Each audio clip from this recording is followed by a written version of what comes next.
this presentation has been prepared by me and my daughter, but unfortunately she can't make it this afternoon, so she sends her apologies. But the topic of stress is a very important one. There's hardly anybody who has not experienced stress or who knows somebody who has not. But so I don't believe that there's anything new that I'm going to tell you this afternoon. You are all very responsible people, very distinguished people. There are professionals here, there are managers here. So what I'm going to say is really just a rehash of what you already know. And I'm looking to the discussions at the end of the presentation to see what we can learn from each other, what I can learn from you. So don't expect anything new at all from this presentation. But what we shall be covering, these are the things that we shall be covering: the definition of stress, what are the types of stress, the triggers for stress, the signs and symptoms, how to manage stress, and of course, no discussions on stress can be complete without bringing in your faith and how to deal with such things. Okay. So, what is stress? Stress has been with us right from time immemorial, but it took this Canadian-Hungarian person called Hans Selye to coin that word stress, and he defines it as the non-specific response of the body to any demand for change. So it's a non-specific response. In other words, how you react to stress is different from how I react, and how at different times, depending on the stress, things are different. It isn't the stress that kills you, more it's what, rather what your reactions to it are. As I have said, we have all experienced stress at one point or the other. I'm hoping you can see it from that angle. I must say too that stress is not a medical condition. So there are doctors among us here. There is no textbook, a chapter that's in our medical textbook that says stress, signs and symptoms of stress, treatment of stress. There's nothing like that at all. So in other words, there is no medical condition, and there is therefore no definition of what stress is. But most people consider that stress is the negative event that happens to them. In other words, others consider it as the body and mind's response to negative events. And I'll put the negative events there, like your heart pumping, your anxiety, and there are others as well, like deep breathing, everything else. So stress sometimes is seen as the cause of some of the problems, but sometimes your problems can be the cause of the stress. This one. Being under stress, being under pressure is part of normal life. If there are no pressures, there's no stress. But I don't know of anybody who is not under pressure at any point or the other. So, in other words, stress can be a very useful driver. We've all taken exams before. And the person who just goes off on holidays or whatever before the exams is not likely to do that well as the person who studies very hard indeed. So stress is a normal part of life, and it helps us to achieve higher things. But on the other hand, if the stress is too much, then that's where the problems come. Now, stress, as I put down there, is the tension or strain or the pressure from a situation that requires us to act, adapt, or develop new coping skills. And the stressor is the stimuli or the stimulus that precedes that body reaction. Now, talking about the causes of stress again, what is stressful to me may not be stressful to you at all. You might say, oh, well, it's just part of life, it's just a challenging thing. Therefore, it passes by. But your personality, the resources you have available to you to deal with a particular situation, and the way that you think, the way that you act, the way that your whole lifestyle are the ones that really affect what constitutes stress. Now, some situations cause stress to almost everybody. We are put under high demand, and when we have little or no control over the situation, that can put you under a lot of stress. This is probably a bad time for any lecture straight after lunch. So I can excuse you. If you want to sleep, please go ahead. Please go ahead. I will be very new. But if you can just be as alert as you can. But I'm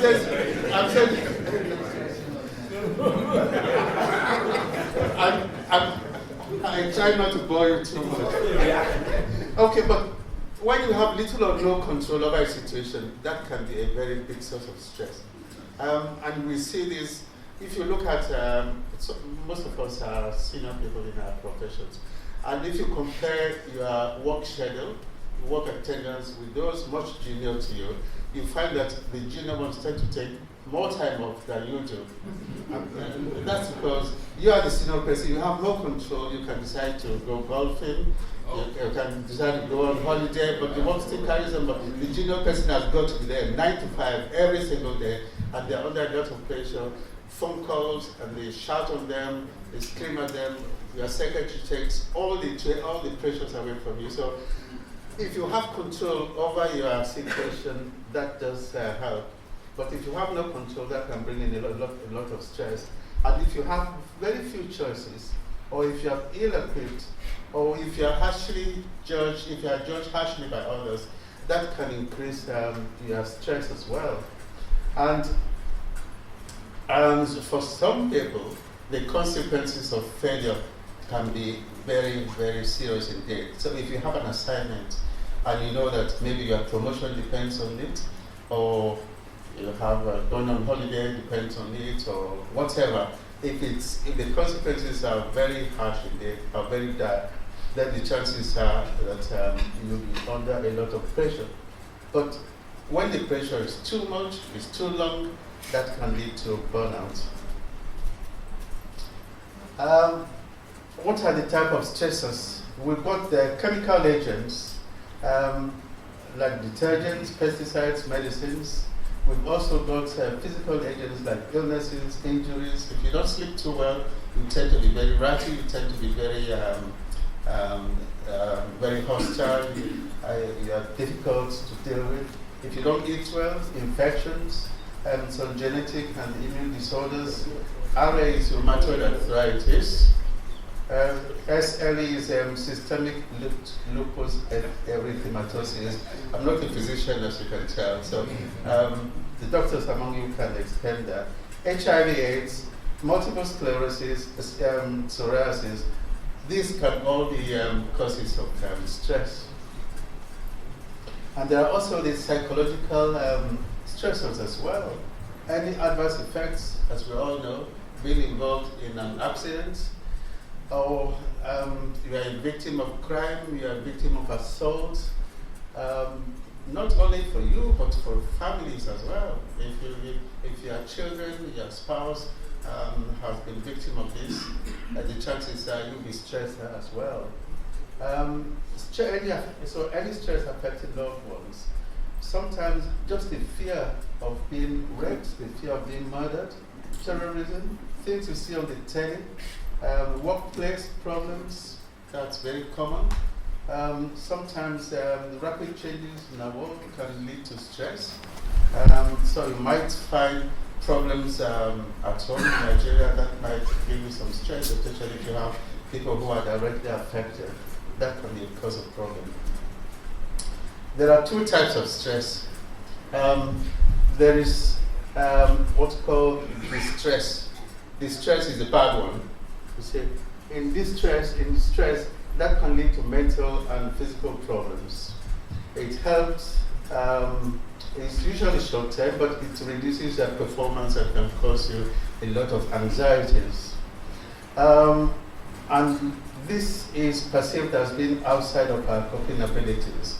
So in other words, it's too much for us. We can't cope. We need more resources, but we haven't got the resources. And some of the causes of distress would be death of a loved one, for example, work problems, demotions at work, or whatever. But the one that really interests me is eustress. That is the good one.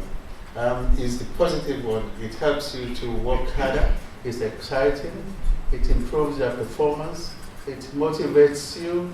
It's usually short term.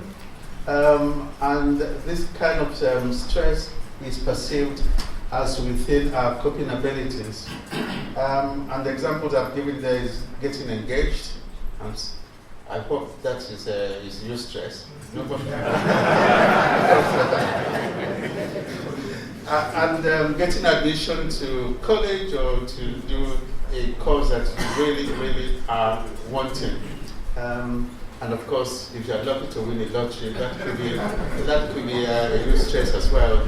But of course, the effects are short term. What are the stress triggers? Health concerns, your personal health concerns, or the health concerns of your loved ones. Going to the right there, death of a loved one or any bereavement. Mental health issues like anxiety, depression. Being a carer, especially if the person you are caring for needs a lot of support, you are probably not able to work because of the support that that person needs. Maybe you are working reduced hours. The demand on your time, the demand on your resources is quite high. That can lead to stress. We are all familiar with money worries. I don't know if anybody here who doesn't have, well, there might be, but I do have money worries. But if you are lucky not to have any money worries, thank God for that. But relationship difficulties, problems, if you are not married, girlfriend, boyfriend problems, if you are married, husband and wife problems, your children, they can give you problems, divorce, separation. Pregnancy should be a time of happiness, but it's not for everybody that it's time of happiness. Changes in your work life, retirement. Some of us are retired, but you know there's a honeymoon after a retirement. That's a few months, then you want to go back again because a few things happen to make you go back, and I happen to be one of those. I retired after a while. I found that I needed to keep myself occupied, so I'm back again. But there are people who are retired, sometimes not planned retirement. In Nigeria, you know, the government can wake up and say you are retired, or president can say you are retired, and they don't give you a chance to prepare. But yeah, in this country, you have chance to plan your retirement and you plan things to do. But if it's unplanned, that can be a problem.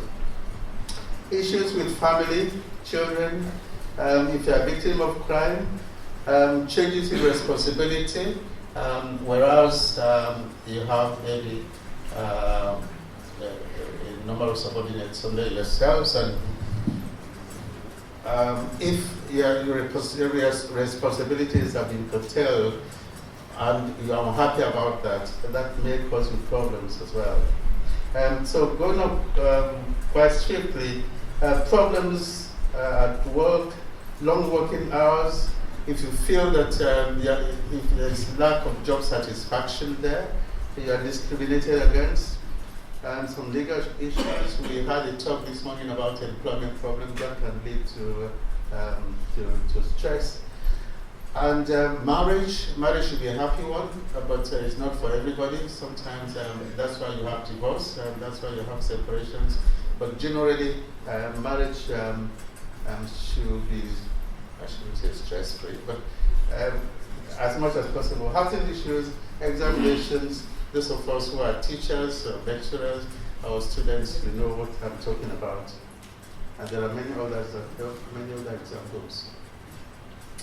What are the physical effects of stress? Loss of interest, body aches and pains, you are not sleeping too well, you have blood pressure problems. I'm not saying that all blood pressure problems are due to stress, But stress is a very common cause of raised blood pressure. And when that happens, you have your heart is beating very fast in the palpitations.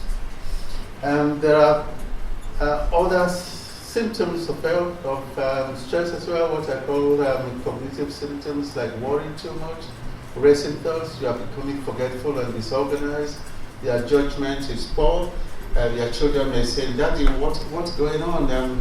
You seem to be forgetful, you are more disorganized, deadlines are passed and you are not meeting the deadlines, and you are very pessimistic about life. It may happen.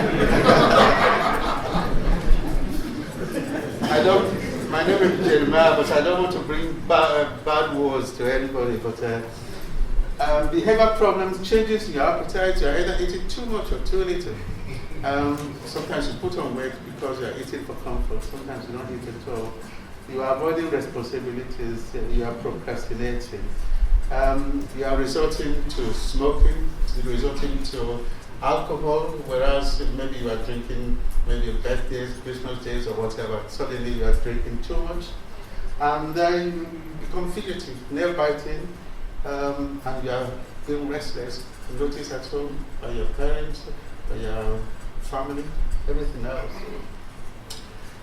Long-term effects of stress.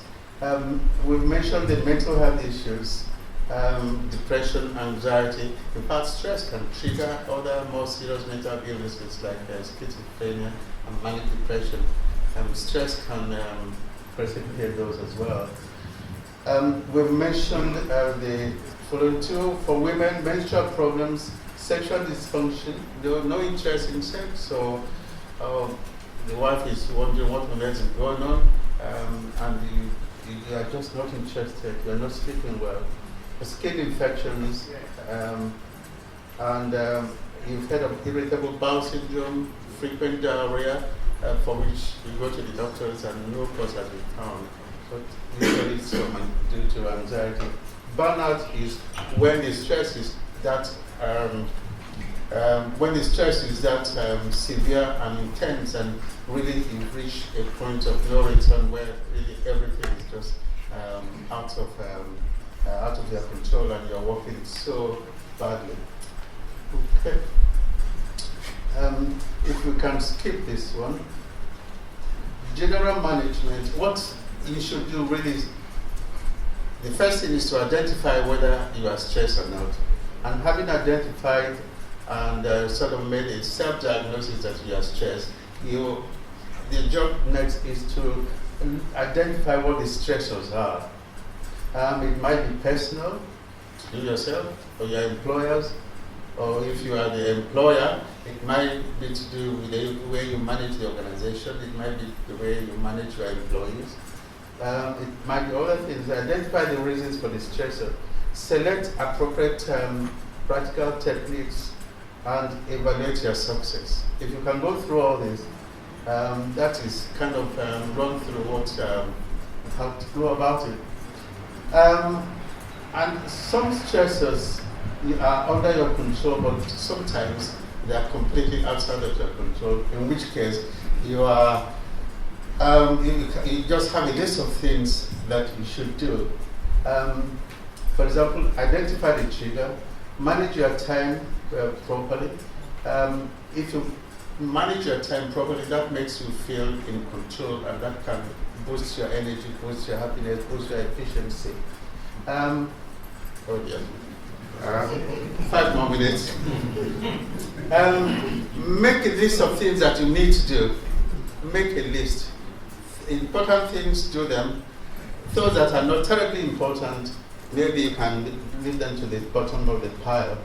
And don't do too much at once. Take breaks and take things slowly. For organizations, if you are an employer, if you are topping your hierarchy, there are things that you can do. More responsibilities will help. Having more meaningful work, being more in charge of what you do, what I call autonomy. And if you can take part in the decision making, especially in things that affect you or in things that affect your organization, that will help. Number two, make sure that you put the right people in the right place. If you've been promoted to a job and somehow you are overwhelmed, you can ask to maybe move aside or maybe have the promotion delayed or whatever, but that's difficult. If you can, set goals that can be achieved. It's no use setting a very high goal that is not achievable, because that's going to cause you more stress.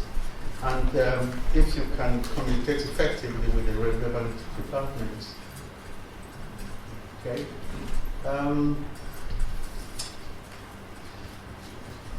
There are things that you can do on an individual basis. I've put down numbers 1 and 2 there. Physical exercises, relaxation, meditation, hypnosis, about feedback. And regarding meditation, I know that yoga is very popular. These days in the mental health services, there's what is called mindfulness. In fact, in churches as well, there's this is called mindfulness. I don't know anything about yoga or meditation. I know people who find it useful, but my worry or my problem is that meditation, as I understand it, is the solution is within yourself. But aside of my faith shows me that the solution is upstairs there, is up there with God, it's not within myself. It's good to relax, go to the gym, whatever, do the meditation, but at the end of the day, the one that gives you peace is not the exercise itself, but the person that you rely on. Psalm 46 says, "Be still and know that I am God." The next slide, please. Social support is very important, because the lonely person is the individual who doesn't have anybody to share their problems with, and that can make things very worse for them. Okay. No discussions about stress can be completed without recourse to the Bible. And a lot of stress is shown from the fact that we are living double lives. It's a very difficult life, especially if you have your own ministry or if you have your own business. It's a very, very stressful life indeed. And you have to put on a persona. The outside from the outside that you portray to people is different from what is inside. And sometimes that can be a problem. And you become unreal, and you are trying to be somebody that really you are not. And you feel compelled to perform to the expectations of others. We set some realistic goals for ourselves, which we cannot meet. Just two more. So what I'm saying is that for you as a Christian, there are a few things that you need to do. Know who you are. Know who you are. Christ has set up as an example. So they said, "Who are you?" Jesus said to them, "Just what I have been telling you from the beginning." So remember who you are, and remember that God has a plan for you. Jeremiah 29 verse 11. Know who to please. It's so easy to please the organization, your bosses or whatever, but at the end of the day, the person to please is God. I know that there's a lot of persecution of churches and Christians, but as a Christian, the person to please is God. And you should know what to accomplish. Establish your priorities. If you don't, then others might establish them for you. Okay. Stick to one thing at a time, and stick to your goal. Don't try to do it alone, and that is very important indeed, because as seniors, the thing is that you feel you can do it. Nobody else does it as good as you are. So you are doing so many things all in one go, but you have to learn to delegate. You can't do everything. You haven't got. You have only 24 hours in a day, but you have to sleep. You have to do other things. So delegate as much as you can. You are not indispensable. You want the organization. You want your work, your company, or whatever, to carry on after you. So delegate as much as you can, and make time make time for prayers on a daily basis. Most importantly, try to enjoy yourself. The Christian life is not a boring one whatsoever. You must make time to go to a lot of places. play amusement parks, holidays, whatever. Please try and make time for yourself, make time for your family. And give all your stresses to Jesus, because he is a great stress buster. Don't think you can deal with stress in your own strength. The only one that can help you out is God. God through Christ. So to summarize, therefore, stress is a very common thing. Everybody experiences stress, but the way you react it is of crucial importance. If you handle it properly, you come out on top, but if you don't, there might be serious consequences. It can lead to physical and psychological problems.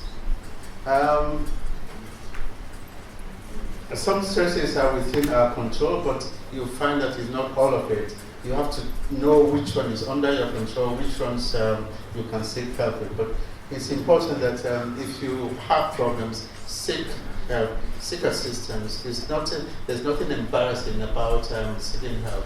Friends, relatives, your pastor, the doctors in your surgery, those who are understanding, please seek help. Don't suffer in silence. And I put down there that ultimately the Bible has equipped us with all the necessary skills to deal with stress. Thank you very much. Sorry, my own question is brief to Dr. Okoko. It's about stress. Can we say there is an environmental coloration of our perception of stress? Can we say that there is environmental coloration to our perception of stress? I said this because when I first came from Nigeria, it was here that I experienced stress, and I told myself that I was coming from the headquarters of stress. But I didn't have anything like that until I came here. I think everyone has made a very important point there. Because at home, I worked for several years in Nigeria before I came here. I never heard of anybody taking time off because they are stressed. Never. And even now, I still have friends and relatives at home, and none of them takes time off because of stress. They take time off even when the nose is dripping with catarrh, with headaches and everything. They still go to work. But here, you go to their GP. The problem is stress. 1 week off. Stress, 1 week off. So Abel is right. There is, I think, an environmental component of stress there. I don't know why. I suppose there's one of the slides there which says, talks about options. If you find that going off sick or declaring that you are stressed gives you some advantages, then the chances are you are likely to say that you are stressed. But at home, if you don't work, you don't eat. It's literally like that. And most of the, when I was in Nigeria, we had what were called daily paid employers. If this is even civil service, they are daily paid. In other words, public holidays, you don't get paid. If you're on holiday, you don't get paid. So you have no choice. But here, you have the sick pay, you have everything. So I'm sure Abel is right. There is definitely the environmental component. But if you have your own company, as some of you do, you really can't afford to afford that privilege at all. The cognitive symptoms of stress, that's forgetfulness and anxiety, or is there any way that it could be reversed, or is it a permanent trend? Is there any way that probably if that stress is removed, somebody can recover from such forgetfulness? That's a very good point you brought there. Yes, it can be reversed because stress, the end stage is burnout, which people will be familiar with. But before you reach that stage of burnout, if you are in a good company, the companies will have programs for combating stress. They talk about wellness programs. They talk about, when I was in Sheffield, we had the psychology department ran a program for individuals who felt they were stressed. So it is reversible, but the problem with the cognitive symptoms is that these are symptoms that you can get from other mental illnesses like depression, like anxiety. So it's not stress itself that causes that symptom. Other mental health problems can cause it, but they're all totally reversible. So if you feel that the stress is there and it's affecting your performance, it's affecting your whole lifestyle, yes, they're all reversible. The only one that is probably not reversible is what we call dementia, the dementia, the forgetfulness and memory problems that come after a certain age. But for stress-related conditions, yes, they are reversible. Dr. Okoko, you mentioned that in one of your slides that one of the problems of stress is sexual dysfunction, and we want to be sexually active. How do we solve that?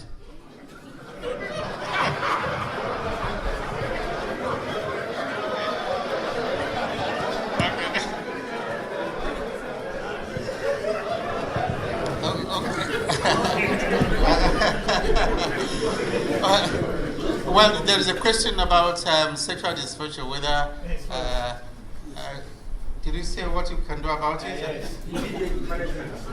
Well, the thing is and the doctors among you will tell you that, as I have said, there's no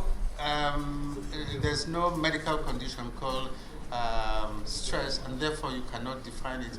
So if you have sexual dysfunction, that means lack of interest or poor performance or no show at all. You can't say you can't say it's stress, because there are many conditions that can lead to sexual dysfunction, and being unhappy, depression, organic causes, hormone causes. I know that diabetes can cause it. Mental issues can cause it. So there are so many reasons why you can have sexual dysfunction. But what I would say is that if you find that from being active and suddenly the frequency of performance is going down, and if you think it's not age related, because you know that once you reach 40 and beyond, the interest and performance goes down, and especially if you are in your 60s, 70s, and beyond, then that does create problems, especially if you have a young wife, you're in your 70s, and